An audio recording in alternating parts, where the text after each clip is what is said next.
Hello বন্ধুরা, good afternoon. কেমন আছো তোমরা সবাই? আশা করি তোমরা সবাই খুব ভালো আছো। তো আজকে একটা নতুন রেসিপি নিয়ে আবার তোমাদের সামনে আমি এলাম।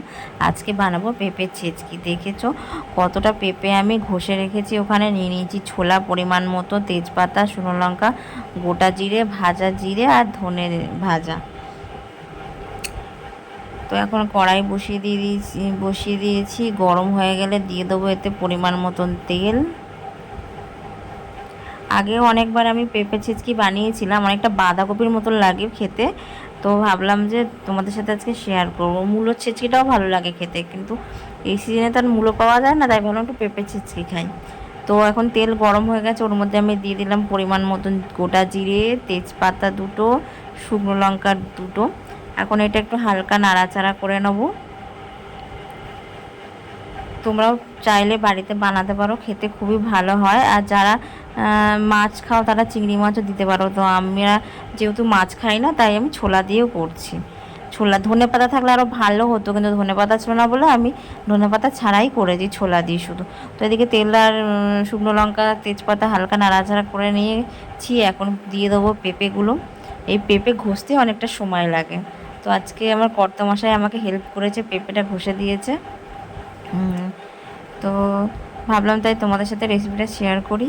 তো দেখে নাও, একটু একটু করে আমি এখন পেঁপেগুলো দিয়ে দিচ্ছি। দেওয়া হয়ে গেল, এক এক করে সব নেড়ে দেবো ভালো করে। দেবো এখন কিছুটা কাঁচা লঙ্কা দিয়ে দিলাম ফাটিয়ে। একটু নুন মিষ্টি আর ঝাল পরিমাণ মতো না হলে না ভালো লাগে না খেতে। তো এখন এই যে ছোলাগুলোও দিয়ে দেবো, যেহেতু ছোলাগুলো আগের থেকে সেদ্ধ করা নেই, এই ভাপে ভাপে সেদ্ধ হয়ে যাবে। ছোলাটা দিয়ে দিলাম। এখন একটু নুন দিয়ে নাড়াচাড়া করে ঢাকা দিয়ে রাখবো। পরিমাণ মতো নুন দিয়ে দিলাম। আমি যে পেঁপেটা বানাচ্ছি, পেঁপেটা পরিমাণে অনেকটাই ছিল, এই জন্য এতটা হয়েছে। তো এখন ভালো করে নাড়াচাড়া করে ঢাকা দিয়ে রাখবো। হয়ে গেলে তারপর একটু মজে এলে তারপর দিয়ে দেবো হলুদ পরিমাণ মতো। তো অনেকটাই মজে এসছে দেখো। এখন আমি দিয়ে দিয়েছি পরিমাণ মতন হলুদটা দিয়ে ভালো করে নাড়াচাড়া করে নেবো। প্রচুর জল বেরাচ্ছে, এই জন্য গ্যাসটাকে জোরে করে দিয়েছি যাতে টেনে নেয়, কারণ অনেকটাই মজে এসেছে এই জন্য। আর ছোলাগুলো আমার সেদ্ধ হয়ে গেছে, যে যটা ছোলা দিয়েছিলাম আর কি। হলুদটা দিয়ে ভালো করে নাড়াচাড়া করার পর আমি একটু জিরে ভেজে নিয়েছিলাম শুকনো খোলায়, জিরে ভাজা বাটাটা দিয়েছি। আর ধনে গুঁড়ো ছিল, ওটাও দিয়ে দিয়েছি পরিমাণ মতো। তোমরা চাইলে দিতেও পারো, না দিতে পারো। দিলে কি ভালো লাগে খেতে, আর বেশ গন্ধও হয়। একটা ভেজে দিয়েছিলাম তো, ভাজা জিরের টেস্টে মানে ভাজা দিলে একটা গন্ধও হয় সুন্দর। তো এখন নাড়াচাড়া করে নেবো ভালো করে। আর পরিমাণ মতো মিষ্টিও দিয়ে দেবো, যেহেতু আমরা চিনি খাই না সেই জন্য বাতাসা দিয়েছি।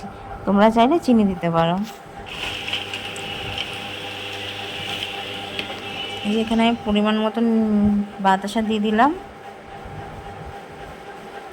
এখন বাতাসা দিয়ে ভালো করে নাড়াচাড়া করে নেব, বাতাসা যতক্ষণ না না গলছে। দেখেছো, দেখতে অনেকটা বাঁধাকপি ঘ্যাটের মতন হয়েছে, বাঁধাকপি ঘ্যাট যেরকম হয়। তো পুরোপুরি আমার কমপ্লিট হয়ে গেছে। দেখতেও ভালো হয়েছে আর খেতেও সুন্দর হয়েছে। তাইলে তোমরা বানাতে পারো।